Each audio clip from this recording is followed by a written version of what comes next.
É, acho que começou a gravar. Olá, pessoal. Bom dia, boa tarde, boa noite, né?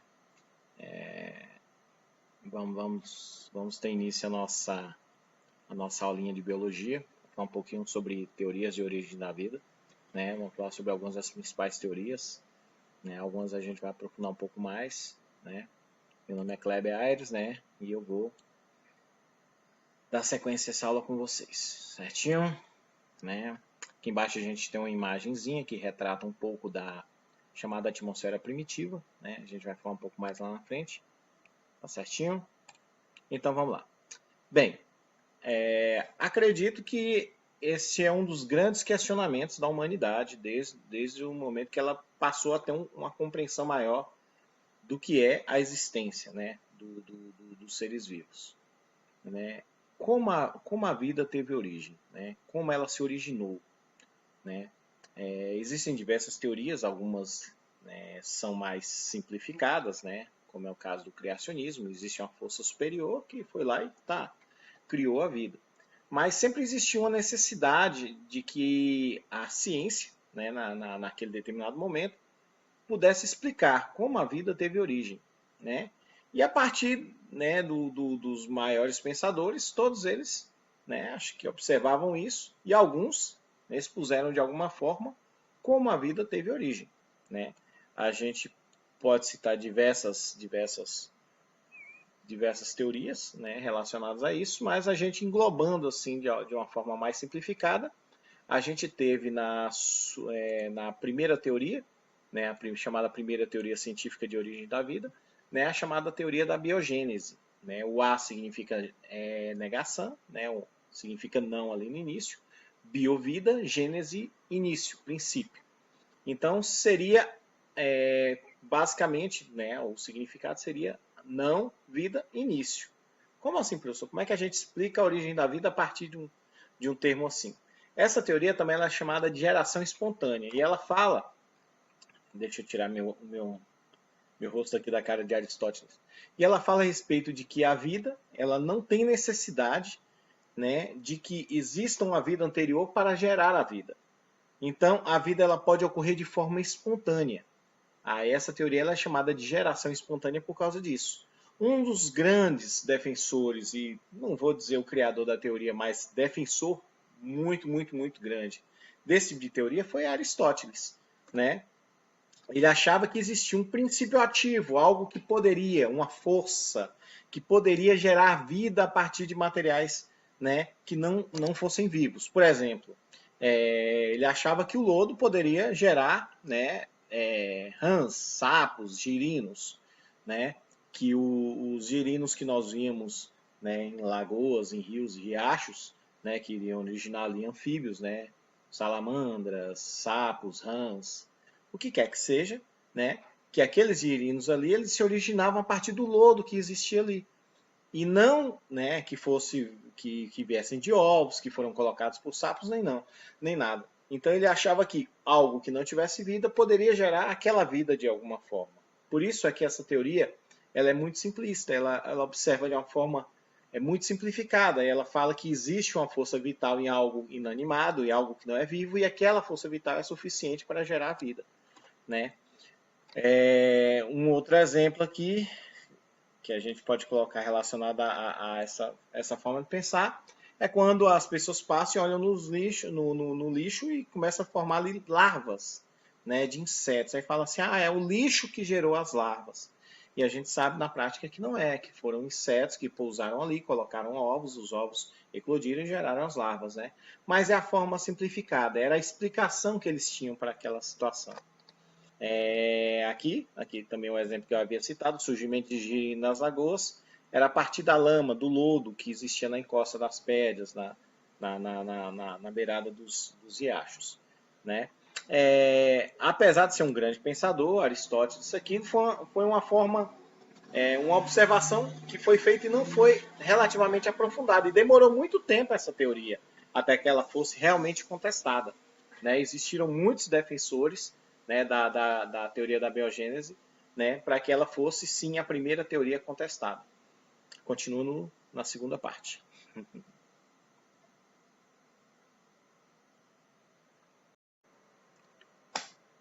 Bem, continuando então, né, na parte 2, basicamente mais de 1800 anos depois, né, do nosso amigo Aristóteles, a teoria ainda era a teoria sustentada, a teoria da biogênese. Muitos grandes cientistas eram defensores dessa teoria, né, que a biogênese ela sustentava que a vida surgisse a partir de matéria inanimada, porque existia uma chamada força vital naquele material, né? Um grande defensor por volta do século 17 e 18 foi Jean-Baptiste van Helmont, né?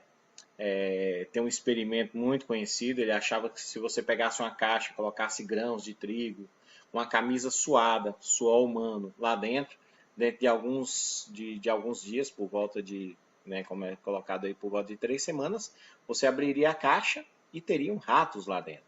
Então os ratos surgiriam a partir daquela matéria, né, do trigo e do suor humano. Mas como foi colocado, deixa eu clicar aqui para poder mudar. Como foi colocado, né? Eram teorias muito simples e se baseavam em observação muito superficial, né? Existia a matéria inanimada, existia um princípio, uma força, né, que faria com que a vida surgisse a partir dali, né? Mas qualquer observação um pouco mais aprofundada poderia visualizar a real origem daquela vida que aparecia naquele local, né? Então a gente tem aqui, ó, desde Aristóteles, né, por volta de 300, entre 300 e 400 anos antes de Cristo, até Jean-Baptiste van Helmont, né, 1800 a 1900 anos depois, ainda sustentando a mesma teoria, né? Mas aí, essa teoria foi derrubada, não foi? É aí que entra uma segunda teoria, a teoria da biogênese. Olha que o A saiu da frente. Então, é a teoria que diz que a vida tem que surgir do que é vivo, né? Ele pode não falar da origem, mas ele especifica que a vida tem que se originar a partir do que é vivo, né? Então, olha só, os seres vivos se originam a partir de outros seres vivos. O processo disso é chamado de reprodução. É algo que é nítido, bem lógico, né? Um dos primeiros a utilizar de uma experimentação para provar que a biogênese estava errada foi Francesco Redi, já no século XVII, um experimento muito conhecido que provava, por exemplo, que as moscas, que as larvas que surgiam no lixo, não era originado do lixo, mas sim de insetos que pousavam no local. Né, que os vermes que surgiam em cadáveres e tal, eu até às vezes brinco assim, falando, por exemplo, quando você vê algum bicho morto, aquelas larvas ali, muita gente, antigamente as pessoas achavam que era o corpo, né, do defunto ali, daquele bicho morto, que fazia brotar esses vermes. E não é, são insetos que pousam, né, que tem contato com aquela carne apodrecida e colocam sim os seus ovos ali. É por isso que nascem as larvas, né? Aqui a gente tem uma demonstração, né? Aqui a gente tem frascos. O primeiro frasco está vazio, o segundo está destampado, o terceiro está tampado, o quarto está com uma gaze. Quer dizer, a mosca não foi no primeiro, porque não tinha carne, no segundo ela teve contato diretamente com a carne, colocou as suas larvas. No terceiro frasco, a mosca não vai ter contato, mas também ela não vai sentir o cheiro. E no quarto frasco ela vai sentir o cheiro, mas ela não vai conseguir entrar. Então, onde a mosca teve contato diretamente com a carne, ocorreu o aparecimento das larvas, o surgimento das larvas, porque elas vão se originar a partir dos ovos, né? Os ovos que serão colocados pelos insetos que têm contato.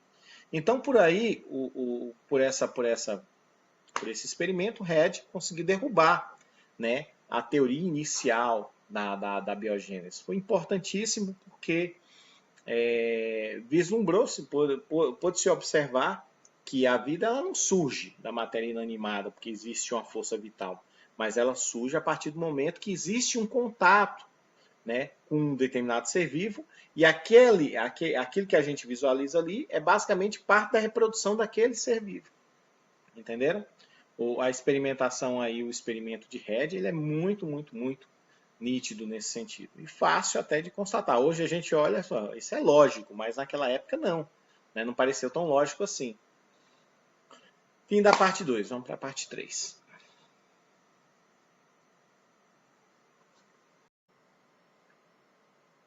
Bem, continuando. Então, aí fala assim, então com a descoberta de Francisco Redi, a biogênese acabou. Infelizmente não.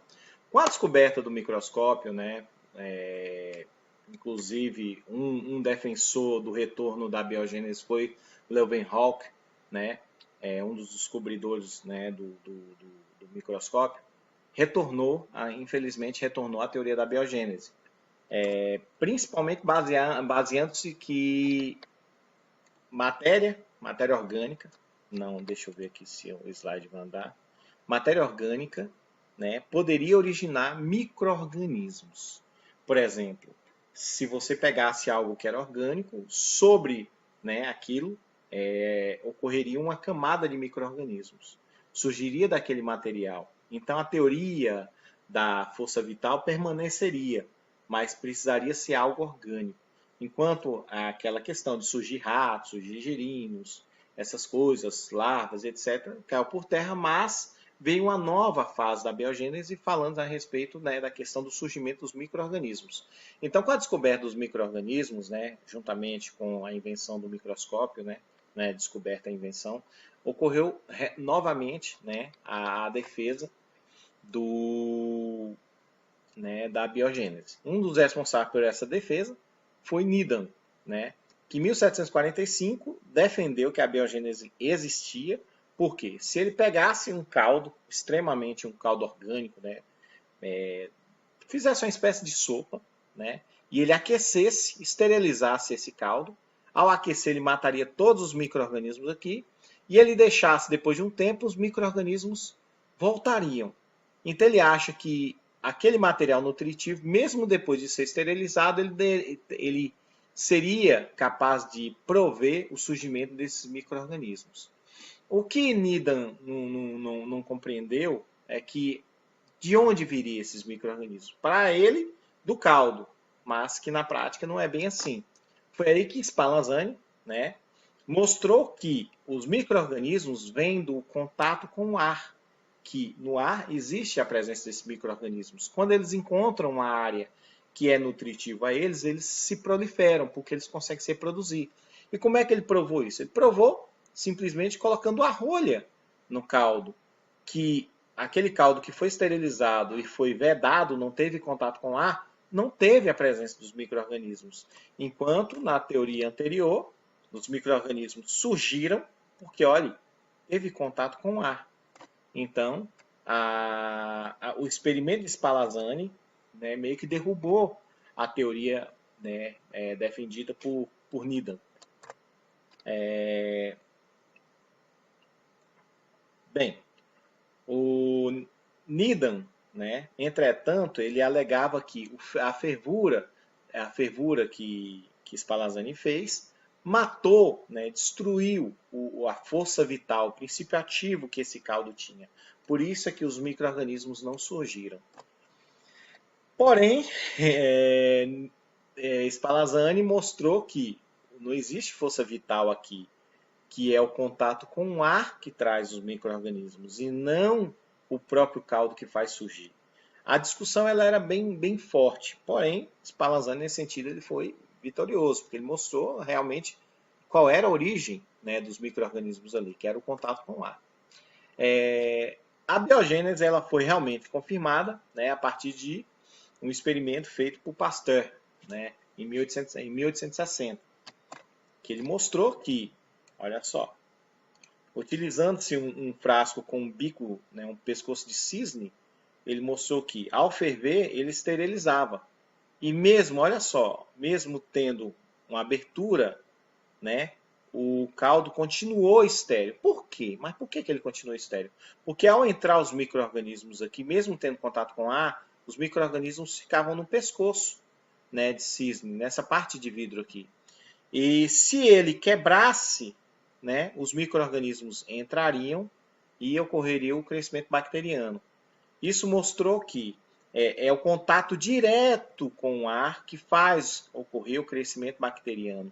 É o contato direto com o ar que provém, né, o surgimento dos micro-organismos nesse material. E aí Pasteur mostrou isso, né? Vamos continuar na parte 4. Bem, continuando. Então, o que Louis Pasteur provou, né, que é o contato com o ar, que mesmo tendo, né, um contato com o ar direto, mesmo tendo contato com o ar, no caso aqui a utilização do frasco dessa vidraria específica, o pescoço de cisne dificultou, né, vamos aqui, né, o contato com os micro-organismos que estavam no ar. O formato do tubo torcido, o pescoço de cisne, e as gotículas de água nas dobras, né, como se fosse uma espécie de filtro, dificultaram o contato com os micro-organismos, com caldo nutritivo, evitando assim a proliferação. Quando ele quebrou o pescoço e teve contato direto, ocorreu o crescimento bacteriano. Bem, vamos lá. Dando sequência sobre as origens, né, nós temos outras origens, outras teorias, desculpem, né. Eu já tinha citado, né, uma teoria relativamente simples, que também, juntamente com a biogênese, foi muito proliferada, né, é o criacionismo. É aquela teoria em que uma força divina ela vem e cria, né, dá origem à vida. Né? A biogênese surgiu justamente por uma necessidade científica de explicar esse surgimento. E uma outra teoria que foi difundida bastante nos últimos anos é a chamada panspermia cósmica, ou apenas panspermia ou cosmogênese.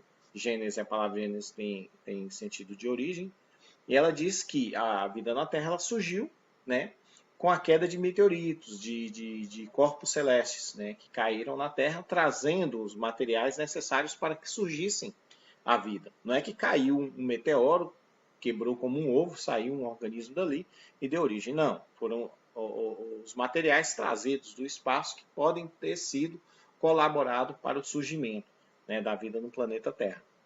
A teoria é relativamente difundida, né, e muitos cientistas defendem, mas não tem prova nenhuma disso. Né? Então vamos lá. Mas foi respondida ao questionamento? Não. Qual é a teoria difundida hoje mais aceita? Existem algumas teorias que são relativamente aceitas. Primeiro a gente tem que compreender como era o planeta Terra quando a vida pode ter surgido. Né? Desde o surgimento do planeta, né? As transformações que o planeta passou. Como isso pode ter colaborado ou dificultado o surgimento da vida no planeta Terra.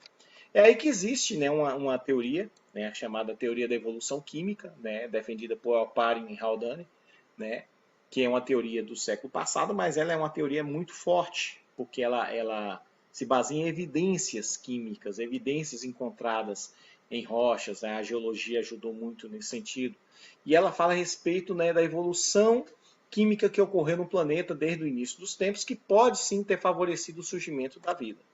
Primeiro, nós tínhamos uma atmosfera relativamente estéril, uma atmosfera que ela não poderia diretamente nunca favorecer o surgimento da vida. Nós tínhamos basicamente, né, na nossa atmosfera, basicamente metano, CH4, amônia, NH3, gás hidrogênio e vapor d'água. Eram os principais componentes. Né? Como é que sabe-se isso? Né? Nas rochas mais antigas, encontradas pelos geólogos e tal, encontra-se principalmente, né, essas quatro substâncias impregnadas. Então, devido a essas rochas serem basicamente do período em que surgiu, né, o planeta, então imagina-se que é o que existia na nossa atmosfera. Então, a partir do momento que ocorreram reações químicas e tal, essas reações químicas favoreceram o surgimento de substâncias orgânicas, né, que vieram, né, para o solo com as chuvas, com o resfriamento do planeta. Daqui a pouco eu vou detalhar melhor. E essas substâncias, esses compostos orgânicos, favoreceram a formação de proteínas, que são compostos orgânicos mais complexos, né, que foram, de certa forma, arrastados e se alojaram nos mares, lagos que se formaram a partir do resfriamento do planeta. Com a aglomeração dessas substâncias orgânicas, ocorreu a formação dos chamados coacervados proteicos, que são aglomerados de proteínas, né, ou melhor, aglomerados de moléculas orgânicas envoltos por uma película de água, uma película de H2O. Né? A teoria de formação dos coacervados é uma teoria muito forte. E a partir desses coacervados, sim, a evolução deles permitiu, sim, que ali fosse formado o primeiro ser vivo. Né? Eu vou explicar melhor no vídeo seguinte.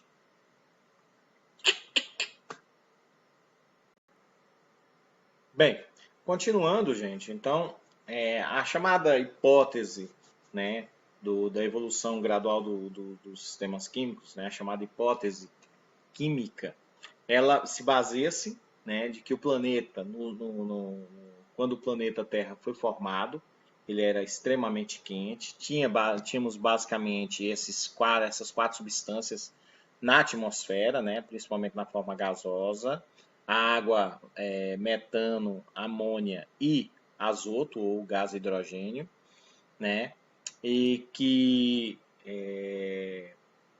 com resfriamento, parte dessas substâncias precipitaram e vieram para o solo na forma das chuvas, mas que também ocorreu a quebra, né? Os relâmpagos, a radiação ajudou na quebra dessas substâncias, e que quando elas caíram em solo, elas se misturaram, né, com as substâncias que já existiam no solo, permitindo a formação de moléculas orgânicas. Essas moléculas, com o resfriamento do planeta, formaram-se os primeiros lagos, mares, oceanos, etc. E essas moléculas orgânicas chegaram até esse local. Por que eu enfatizo as moléculas orgânicas e tal? Porque elas são fundamentais para a vida, entendeu? Depois a gente vai falar mais sobre isso. E aí, com o aquecimento desses mares, ajudou-se a misturar, né? Ajudou a que essas substâncias orgânicas, essas moléculas, se juntassem e formassem moléculas mais complexas. Com o passar do tempo, essas moléculas elas adquiriram uma espécie de envoltório, quase como se fosse uma espécie de membrana. Nesse instante, a gente chama isso de, né, desses aglomerados proteicos, né, complexos, de coacervados. E são esses coacervados, a partir do momento em que eles foram se tornando cada vez mais complexos e tiveram capacidade de duplicação, a gente teve aí, nesse exato momento, né, provavelmente o primeiro ser vivo. Em inglês, a gente utiliza uma sigla LUCA, L.U.C.A. Last Universal Common Ancestral, né? Seria o último ancestral comum, né, dos seres vivos. Então, esse seria, tecnicamente, o primeiro ser vivo. Se a gente fosse comparar com algum organismo hoje, ele seria relativamente próximo, né, do que nós chamamos de bactérias, né? Seriam os organismos mais simples aí, próximos a esse ser que surgiu aí nesse período. É importante a gente observar que, mas, professor, e aí? A gente sabe que a Terra era daquela forma, porque tem provas geológicas e tudo, mas como é que surgiria? Foi aí que entra a questão, né? Alguns cientistas conseguiram reproduzir em laboratório a formação dos coacervados, né?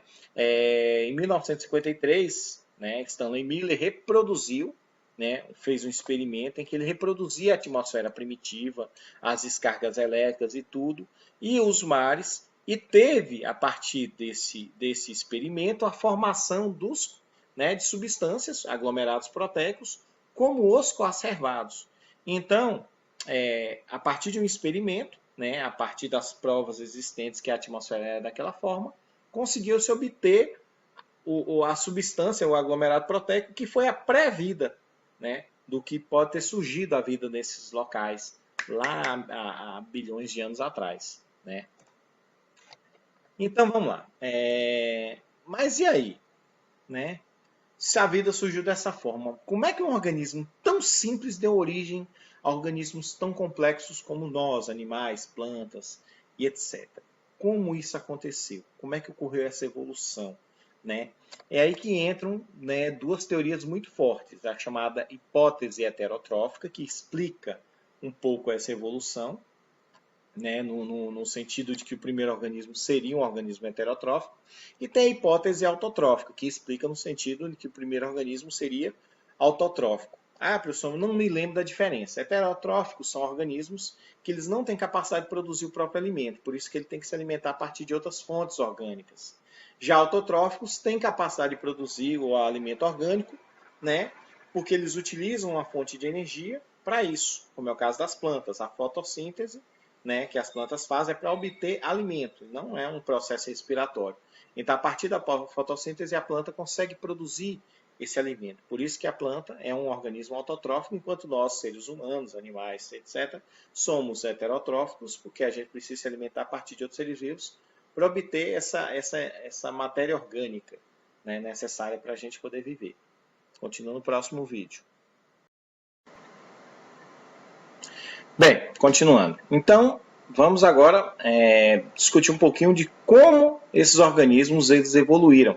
Né? Nós temos duas hipóteses, a hipótese heterotrófica e a hipótese autotrófica. Na hipótese heterotrófica, vamos lá, os primeiros organismos seriam incapazes de produzir o próprio alimento, portanto, não seriam autótrofos. Né? Então, para isso, eles deveriam utilizar substâncias orgânicas do meio onde eles viviam como fonte de alimento. Provavelmente, esses organismos eles seriam fermentadores, seriam heterótrofos fermentadores. Isso porque não existia oxigênio na atmosfera. Né? Por quê, professor? Porque a fermentação ela substitui a respiração nesse sentido. Então, eles se alimentavam de fontes orgânicas e, por não ter oxigênio na atmosfera, seriam fermentadores. Né? A partir da fermentação, né, que é um processo similar à respiração para a obtenção de energia, houve a produção e aumento da concentração de gás carbônico na atmosfera. Né? Também não existia na atmosfera gás carbônico. Então, ao se alimentar e ao fermentar, eles liberavam como produto na atmosfera gás carbônico, criando assim a condição necessária na atmosfera para o surgimento dos primeiros organismos autótrofos. Mas por quê? Porque os autótrofos, o que eles vão fazer? Eles vão utilizar uma fonte de energia, absorver o gás carbônico que tem na atmosfera e, como consequência, liberar aí sim oxigênio. E aí, numa terceira situação, é que o oxigênio teria sido liberado para a atmosfera, e aí, adaptando-se à questão do oxigênio, surgiriam os primeiros aeróbios, os primeiros organismos aeróbios, aqueles que respirariam oxigênio para obter energia. Essa é a hipótese heterotrófica. Já a hipótese, aqui continuando, a atividade fotossintética, né, produziu e acumulou oxigênio, criando condições assim para surgir os primeiros organismos aeróbios, além da formação da camada de ozônio. Né, o gás oxigênio ele sofre uma reação e pode se converter em O3, que é o ozônio. Assim permitiria uma proteção para o planeta contra a radiação ultravioleta. Então, seguindo-se a lógica aqui, a fermentação utilizou glicose e produziu gás carbônico. Né? Simplificando, viu, gente? A gente vai estudar isso aqui mais na frente. Já a fotossíntese consumiu gás carbônico e liberou oxigênio. E a respiração aeróbia, né, consumiu oxigênio, né, e permitiu que os organismos vivessem na atmosfera, fora da água, respirando oxigênio, que até a princípio o oxigênio poderia ser tóxico para alguns organismos. Meio confuso, mas não é tão, gente, é uma sequência. Então, fermentadores, depois autótrofos fotossintetizantes e depois sim os heterótrofos aeróbios, que são aqueles que respiram oxigênio. Beleza? Certinho. Vamos lá. Já na hipótese autotrófica, os primeiros organismos a surgirem, né, eles deveriam estar adaptados a essa situação, a essas condições e tal, e provavelmente seriam, né, organismos autotróficos, mas não fariam fotossíntese. Né, eles utilizariam de outras fontes, eles fariam um processo que a gente chama de quimiossíntese. Quimiossíntese, eu engasguei na hora que eu fui falar, viu, gente? Então, esses organismos quimiosintetizantes, né, bem primitivos, a gente tem exemplos disso, né, por exemplo, das arqueias ou das cianobactérias, elas são organismos que fazem isso. Né? Elas conseguem produzir o próprio alimento a partir de reações químicas com substâncias químicas encontradas, né? Como é o caso aqui de uma reação química envolvendo sulfato de ferro. Né? A partir da reação química aqui, elas conseguem produzir energia, né? São sulfurosas. Né? Então, a partir desses primeiros organismos surgiram, né, os fermentadores, depois os fotossintetizantes. Então, primeiro surgiriam os quimiosintetizantes, depois os fermentadores, para aí sim surgir os fotossintetizantes. É parecido com o de lá, mas meio invertido, viu? Na outra parte da aula eu vou finalizar explicando isso. Então, é uma sequência, o contrário da outra lá. Eu vou resumir as duas sequências, quem vem primeiro e quem vem depois nas duas hipóteses, tá ok? Então, pessoal, vamos lá, vamos resumir. Então, a hipótese heterotrófica, ela fez com que surgissem primeiro os heterótrofos fermentadores, depois surgissem, né, autótrofos fotossintetizantes, gerando assim oxigênio na atmosfera, para aí sim aparecer os primeiros heterótrofos aeróbios, aqueles que irão respirar o oxigênio, viu? Na hipótese heterotrófica. Já na hipótese autotrófica, quem vai surgir primeiro são organismos autótrofos quimiosintetizantes, né? Quimiosintetizantes. Depois deles é que vão vir os fotossintetizantes, né? Os quimiosintetizantes vão ser os precursores, depois os fotossintetizantes. Além dos fotossintetizantes, daí depois vão surgir os fotossintetizantes, vão liberar oxigênio na atmosfera. Aí depois surgem os heterótrofos aeróbios, aqueles que vão respirar o oxigênio, tem capacidade de respirar o oxigênio. Aí fala assim, professor, as duas hipóteses são parecidas, são, porém na heterótrófica, vão surgir organismos heterotróficos, que não têm capacidade de produzir o próprio alimento, então vão se alimentar de matéria orgânica do ambiente, são fermentadores. Na autotrófica vão surgir organismos que vão produzir o próprio alimento a partir de reações químicas com substâncias encontradas ali. Por exemplo, um exemplo de um quimiosintetizante é o que está fazendo essa reação aqui com o enxofre aqui, entendeu? Ele consegue produzir sua energia a partir de uma reação química envolvendo minerais com enxofre, ok? Por que é importante compreender essas duas? O que acontecia lá no início é que não tinha muita matéria orgânica. Então, provavelmente a autotrófica ela tem uma coerência maior, por não ter muita matéria orgânica, ela sobressairia de uma forma mais lógica. E outra questão é que os organismos autótrofos, quimiosintetizantes, quando o pessoal encontra microfósseis, eles são mais encontrados. Então, a partir dessa lógica, né, acredita-se que eles foram sim os primeiros, os precursores. Né, mas as duas teorias elas são relativamente aceitas. Né?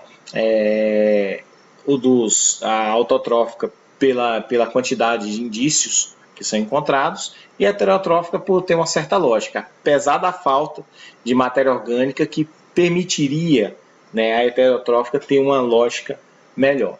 Ok? Aqui a gente fala um pouquinho sobre os argumentos utilizados para provar, né? O planeta não dispunha de matéria orgânica suficiente para sustentar a multiplicação dos primeiros seres vivos até o surgimento da fotossíntese. Isso atrapalharia a hipótese heterotrófica. A instabilidade das condições ambientais do planeta só permitiria a sobrevivência dos primeiros seres vivos em locais mais protegidos. Os primeiros autótrofos provavelmente viviam em locais bem protegidos, né? Como a gente pode encontrar hoje dentro de mares, em locais bem profundos, mais quentes, cianobactérias, arqueias, etc., que seriam as precursoras, né, dos primeiros seres vivos, né? Seriam os parentes mais próximos deles. Bem, gente, ficou por aí. A gente apresentou na aula, eu apresentei, né, as primeiras teorias, né? A biogênese e a biogênese, que elas batiam de frente. Uma falava que surgia a vida de qualquer matéria, a outra provou que isso não existia, que aquilo que estava acontecendo era meramente reprodução. E aí veio a teoria gradual dos sistemas químicos, que mostra como pode ter surgido a vida no planeta Terra a partir da evolução química, né, do que existia no planeta. Né? A hipótese autotrófica e heterotrófica, que diz como esses organismos evoluíram até chegar em organismos mais complexos. Né? E é isso aí. Espero que vocês tenham compreendido. Valeu, valeu, valeu. Infelizmente, devido à questão do Loom limitar as aulas a 5 minutos, eu tive que gravar acho que foram 6 partes o total de aulas. Certinho? Valeu. Qualquer coisa eu estou por aqui.